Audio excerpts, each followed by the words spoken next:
First off, I'd like to express on behalf of Amber's entire family our deepest sympathy and condolences to Chelsea and the King family. It's unfortunate.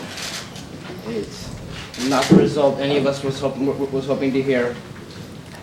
And I promise you, Chelsea's going to be in our hearts for the rest of our lives. Just so you guys are aware, we have already spoken with law enforcement, both agencies, ours in Escondido, as well as the sheriffs who are handling the case here. They are working in conjunction on this.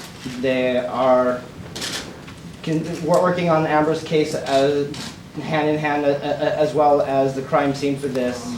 In the back of our heads, everyone in our family knows that yes, there's such a huge possibility. The likelihood is a much larger percentage than we could ever want it to be. In our hearts, we don't want to accept that. We are constantly going to keep searching for Amber. We feel she's still alive, and we always will feel she's still alive until we find her and we have her home. What is it about this man that makes you believe that he may be responsible? The similarities, the accessibility, the location, his living in Escondido, his, like I said, just his past. You know, there's enough similarities to warrant it to cause us to be a little skeptical. Well, you saw this guy's pictures way before all of this happened. Did you all have a database where you went around and actually were able to see some of these sexual predators that lived in the area or know who their names were? We actually, to be correct on that, we did pull a list of all sexual predators at the time that Amber went missing. He was on that list of sexual predators in the area. We personally were not permitted to go out and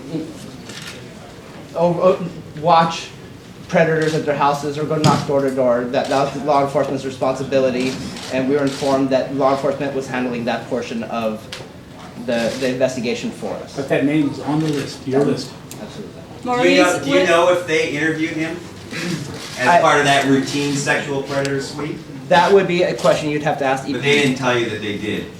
They haven't informed us anything of that sort. No. And Maurice, talk about the frustration today of sitting in court and watching one family have a man held responsible while you continue to wait.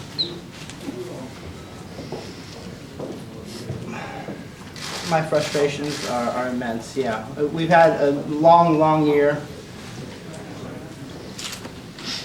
I don't want to take away from the fact that we've lost Chelsea, and our hearts are going out to their family, and I want to keep this day on Chelsea. Maurice, I appreciate the opportunity to bring Amber up, but right now my heart is going out to Chelsea and the King family.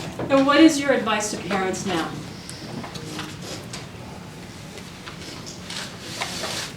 Educate your kids early.